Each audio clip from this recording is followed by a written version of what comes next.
Chemical kinetics. Chemical kinetics के अंदर देखो क्विक रिवीजन के लिए कौन कौन से टॉपिक है ओवरव्यू स्टडी करेंगे, ज्यादा नहीं होगा इसमें। तो केमिकल काइनेटिक्स हमें पता है, केमिकल मींस केमिकल रिएक्शन और काइनेटिक्स मींस स्पीड की बात हो रही है, ठीक है।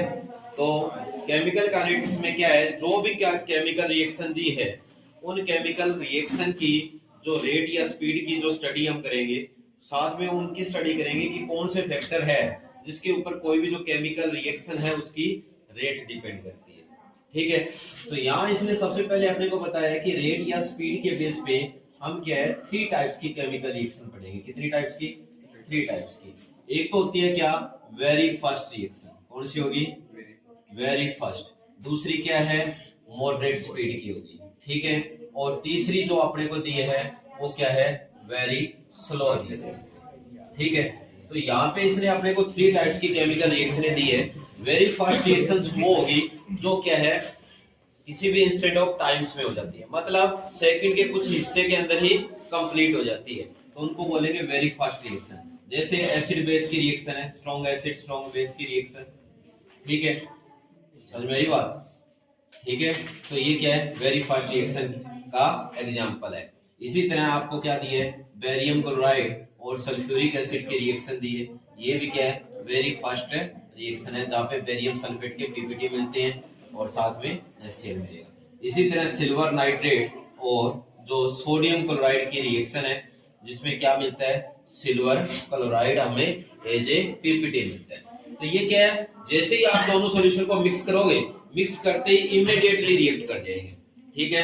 तो ये हो गई वेरी फास्ट रिएक्शन। दूसरी क्या है, वेरी स्लो, जैसे रस्टिंग ऑफ आयरन, जिसको कंप्लीट होने में दिन महीने या काफी टाइम लग सकता है, ठीक है। तो उनको हम क्या बोलेंगे, वेरी स्लो रिएक्शन। तो ये क्या दे रखी है, रस्टिंग ऑफ आयरन की अगर हम बात करें। फिर आती है मॉडरेट स्पीड की, जो ना तो बहुत जल्दी कंप्लीट हो, ना ही ज्यादा लंबा समय लेके चले, उनको बोलेंगे मॉडरेट स्पीड की रिएक्शन। जैसे हाइड्रोलाइसिस ऑफ इथाइल एसीटेट, ठीक है।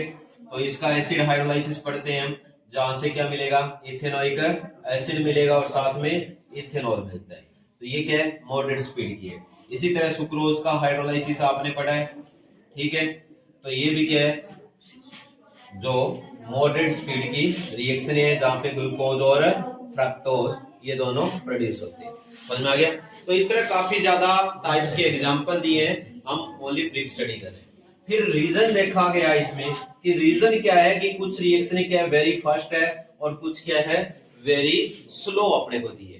तो यानी इसके पीछे रीजन क्या है, रीजन ये है कि जो भी केमिकल रिएक्शन होती है उन रिएक्शनों के लिए क्या चाहिए, बॉन्ड एनर्जी। यानी बॉन्ड एनर्जी का मतलब, जब केमिकल रिएक्शन होगी कुछ बॉन्ड टूटेंगे तो बॉन्ड डिसोसिएशन एनर्जी की बात हो रही है, जबकि कुछ नए बॉन्ड बढ़ेंगे तो मतलब बॉन्ड फॉर्मेशन है एनर्जी की बात हो रही है। समझ में आ गई बात, ठीक है। ये दोनों ही क्या मिलते हैं, डिफरेंट मिलते हैं, ठीक है। इसलिए क्या है, इसने कहा है कि जो रेट ऑफ रिएक्शन है या जो स्पीड ऑफ रिएक्शन है वो क्या होगी, डिफरेंट टाइप्स की होगी, ठीक है।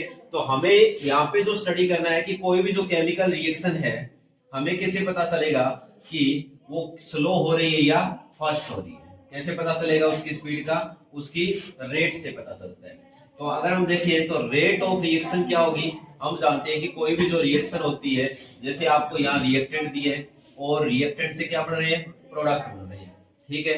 तो यानी रिएक्टेंट से जब प्रोडक्ट बनेगा तो क्या होगा, हमें पता है रिएक्टेंट डिसअपीयर होंगे और प्रोडक्ट अपीयर होंगे, ठीक है। या रिएक्टेंट की कंसंट्रेशन कम होगी, प्रोडक्ट की बढ़ेगी। यानी कहने का मतलब है कंसंट्रेशन के अंदर क्या आ रहा है, चेंज आ रहा है। तो मतलब रेट ऑफ रिएक्शन क्या होती है कि चेंज इन कंसंट्रेशन, क्या होती है, change in concentration upon time taken, ठीक है। तो उसको हम क्या बोलेंगे, रेट ऑफ रिएक्शन बोलेंगे। समझ में आ गया? तो अगर आप रिएक्टेंट की टर्म में देखो तो आपको एक साइड कंसंट्रेशन दी है और एक साइड क्या दी है, टाइम।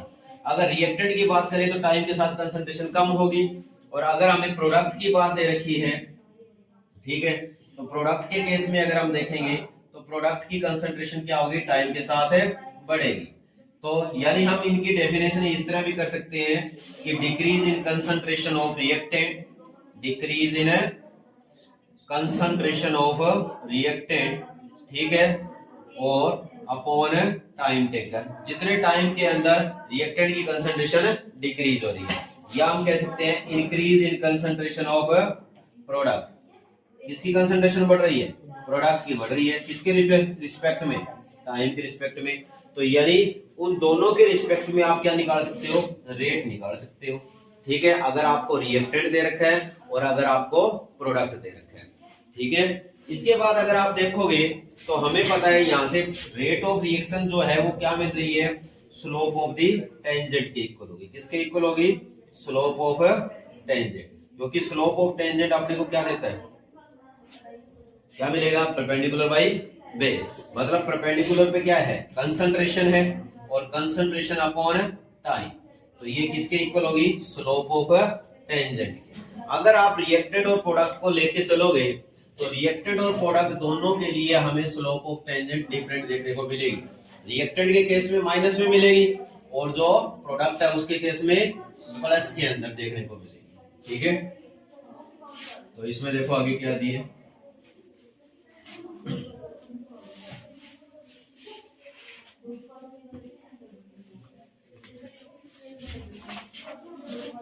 तो इसमें देखो अगर आपको रिएक्टेंट दे रखा है, रिएक्टेंट के केस में अगर आप स्टडी कर रहे हो, ठीक है, तो हमें इसने कहा है कि कोई जो टाइम है उसके ऊपर इसकी जो कंसंट्रेशन है R1 है, और जो टाइम अपने को दिया था जब इनिशियल टाइम की बात की गई, पर T2 टाइम जो नेक्स्ट टाइम पे इसकी जो कंसंट्रेशन है वो क्या होगी?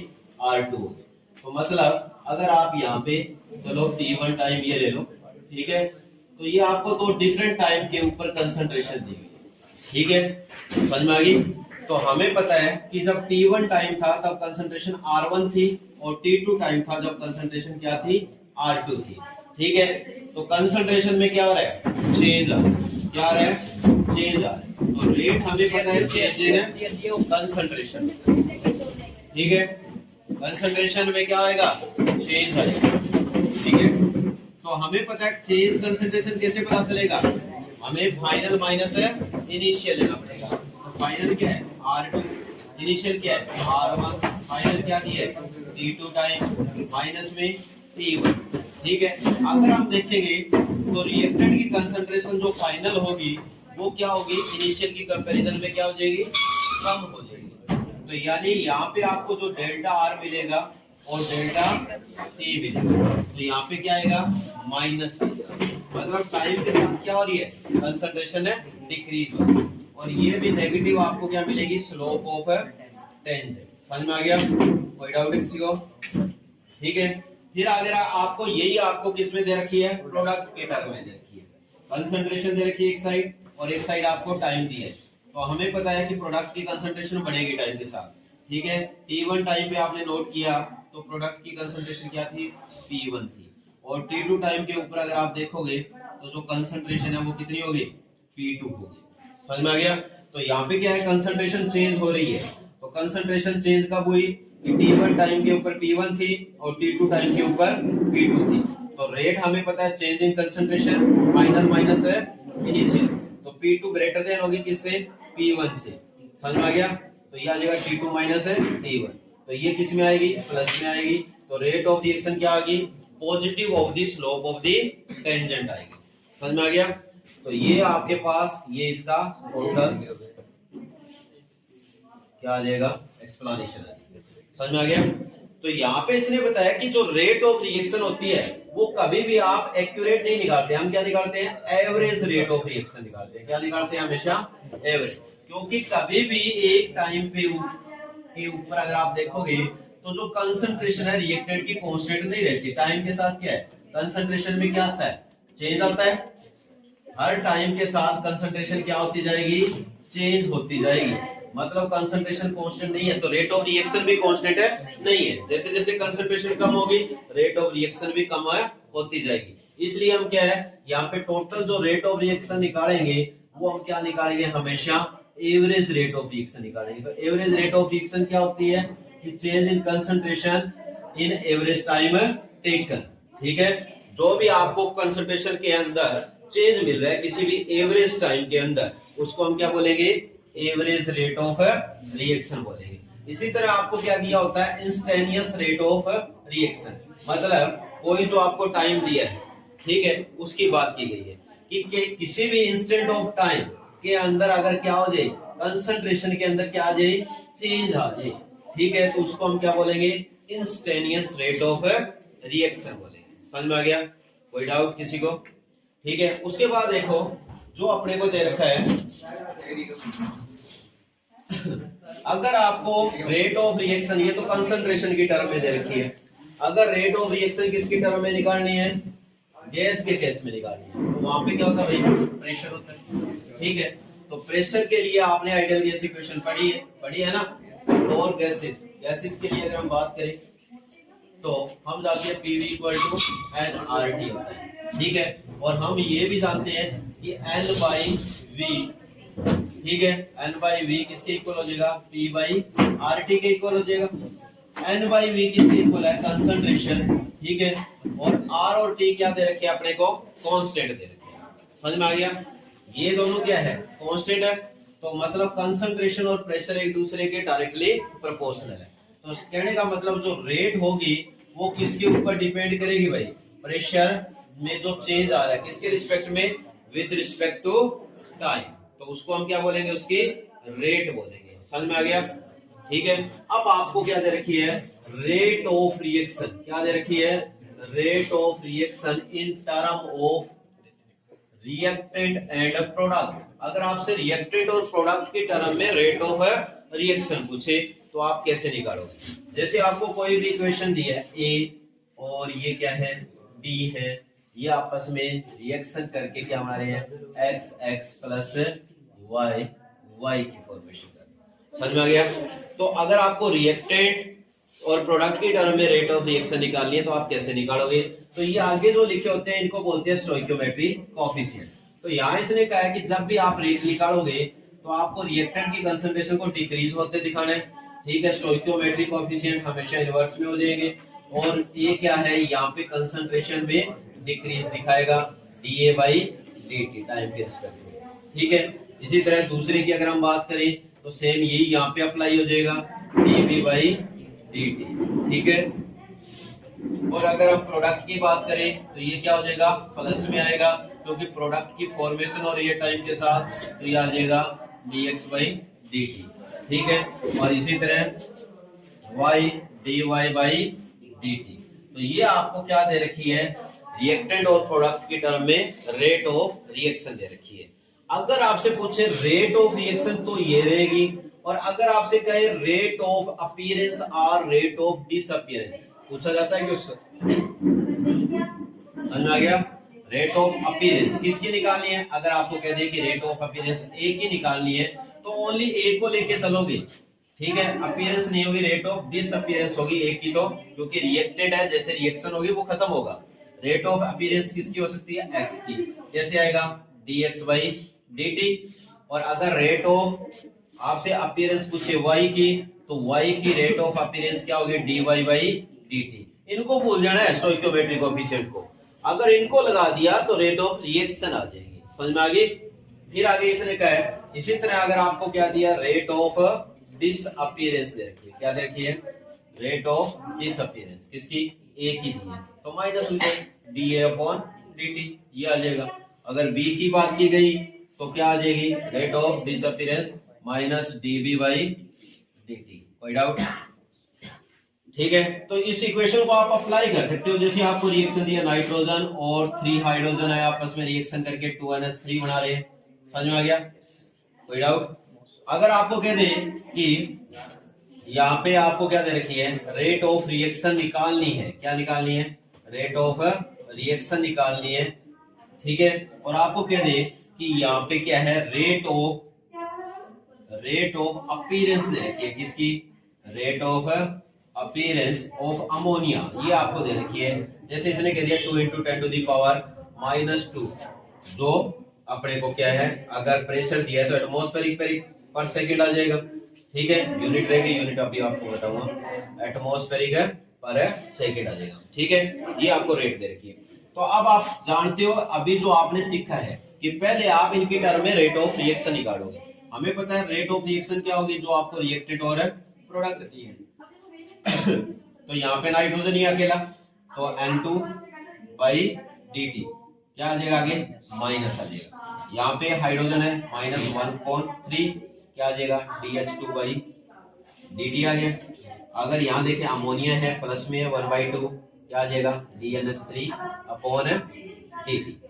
और ये सारी किसके इक्वल है, ये हम जानते हैं रेट ऑफ रिएक्शन के इक्वल है। समझ में आ गई बात, क्या ये रेट ऑफ रिएक्शन। और हमें क्या निकालनी है, रेट ऑफ रिएक्शन ही तो निकालनी है, बट हमारे पास दिया हुआ क्या है, रेट ऑफ अपीयरेंस दे रखी है। समझ में आ गया।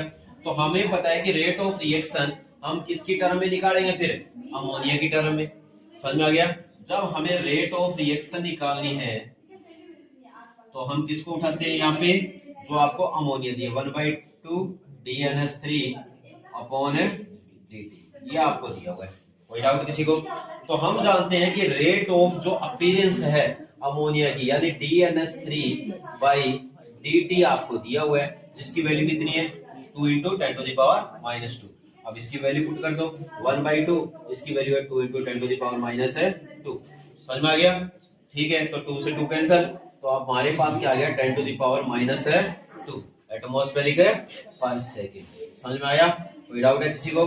तो ये क्या होगी, रेट ऑफ रिएक्शन रहेगी। कोई डाउट कर लोगे।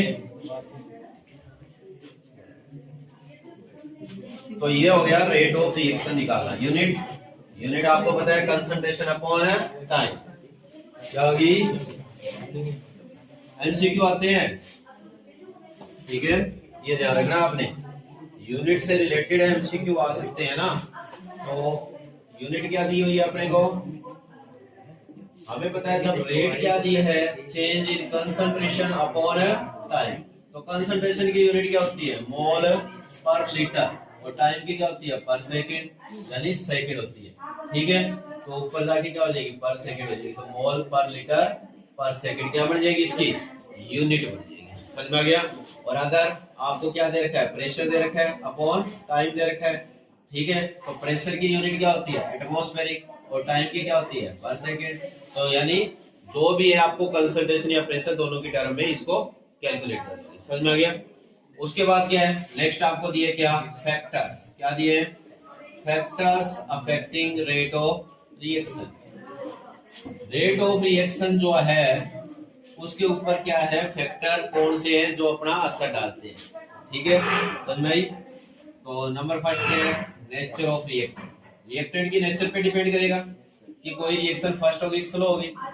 ठीक है, जैसे अगर आप देखो तो नेचर ऑफ रिएक्टेंट के अंदर यहाँ पे एक रिएक्शन दी है कि नाइट्रिक ऑक्साइड और कार्बन मोनोऑक्साइड की दोनों के ऑक्सीजन के साथ रिएक्शन दी है। ठीक है, ये फर्स्ट रिएक्शन करता है NO2 और ये CO2 बनता है। ये वाली फर्स्ट है, जबकि ये वाली क्या है, स्लो है। तो इसका मतलब ये फर्स्ट क्यों है, क्योंकि इसकी बॉन्ड फॉर्मेशन और बॉन्ड डिसोसिएशन एनर्जी दोनों का अगर आप देखो तो इसकी बॉन्ड डिसोसिएशन एनर्जी क्या है, कम है, जबकि बॉन्ड फॉर्मेशन एनर्जी क्या है, हाई है। इसलिए कि जल्दी बॉन्ड टूट गया और जल्दी प्रोडक्ट बन गया। तो रिएक्शन क्या होगी, बहुत ज्यादा फास्ट होगी। ठीक है, जबकि यहाँ पे क्या है, बॉन्ड डिसोसिएशन एनर्जी क्या होगी, ज्यादा होगी, बॉन्ड फॉर्मेशन कम होगी। ठीक है, तो इस केस में स्लो मिलेगी। क्लियर है। दूसरा फैक्टर कौन सा है, कंसंट्रेशन। ये कह रहा है अगर आप कंसंट्रेशन को बढ़ा रहे हो तो ज्यादा अमाउंट में रिएक्टेंट रिएक्शन करेंगे, तो जो रेट ऑफ रिएक्शन है वो भी क्या होगी, बढ़ेगी। ठीक है। नंबर थर्ड, ये कह रहा है अगर आप टेम्परेचर बढ़ाते हो तो टेम्परेचर का क्या इफेक्ट पड़ेगा, तो ये आगे जाके हम स्टडी करेंगे। अगर 10 डिग्री सेंटीग्रेड टेम्परेचर बढ़ा दो तो उससे जो रेट है वो नियरली क्या हो जाएगी, डबल हो जाएगी।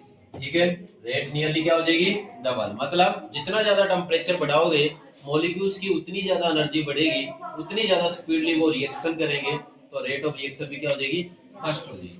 ठीक है, फिर नेक्स्ट फैक्टर दिया सरफेस एरिया। क्या दिया है, सरफेस एरिया।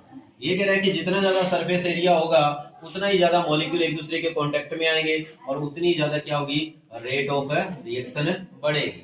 ठीक है, फिर आगे नेक्स्ट फैक्टर दिया आपको क्या, कि कैटलिस्ट। कैटलिस्ट क्या होते हैं, हमें पता है वो सब्सटेंस होते हैं जो क्या है, खुद केमिकली कोई भी चेंज नहीं करते बट रेट ऑफ रिएक्शन को बढ़ा देंगे। किस तरह, क्योंकि वो क्या करते हैं कि कोई भी जो केमिकल रिएक्शन दी है उसकी जो एक्टिवेशन एनर्जी होती है उसको क्या कर देंगे, लो कर देंगे, और एक अल्टरनेट पाथवे प्रोवाइड करते हैं जिससे रिएक्शन की स्पीड क्या है, बढ़ जाती है। जैसे आपको यहाँ रिएक्टेंट दिए, ठीक है, और यहाँ क्या दिया है, प्रोडक्ट, और आपको कहते हैं कि ये रिएक्टेंट से प्रोडक्ट में कन्वर्ट होगा तो उसको एक एनर्जी बैरियर क्रॉस करना होता है, ठीक है। मतलब रिएक्टेंट को प्रोडक्ट में कन्वर्ट होने के लिए इतनी एनर्जी सप्लाई करनी पड़ेगी और इसी एनर्जी को बोलते हैं एक्टिवेशन एनर्जी। समझ में आ गया। और जैसे ही आपने कैटलिस्ट ऐड किया तो कैटलिस्ट ने क्या किया, इस एक्टिवेशन एनर्जी को क्या कर दिया, कम कर दिया। तो यानी कैटलिस्ट क्या करेंगे, एक अल्टरनेट पाथवे प्रोवाइड कर रहे हैं जिससे रेट ऑफ रिएक्शन क्या हो जाएगी, बढ़ जाएगी, क्योंकि ये एक्टिवेशन एनर्जी को क्या कर देंगे, लो कर देंगे, ठीक है। और ये ग्राफ हो गया विदाउट कैटलिस्ट, क्या हो गया, विदाउट कैटलिस्ट, जब कैटलिस्ट यूज नहीं होगा। तो ये किस तरह की रिएक्शन आपको दी हुई है, ये जो आपको दी है ये दिया एक्सोथर्मिक रिएक्शन, क्योंकि रिएक्टेंट की एनर्जी क्या है, ज्यादा है, किसकी कंपैरिजन में, प्रोडक्ट की कंपैरिजन में। तो ये जो है ये क्या हो जाएगी, एनर्जी हीट की फॉर्म में रिलीज होगी। सेम यहीं पे ये रिएक्टेंट दिए और यहाँ पे क्या दिए, प्रोडक्ट दिए। अगर एंडोथर्मिक रिएक्शन की बात की जाए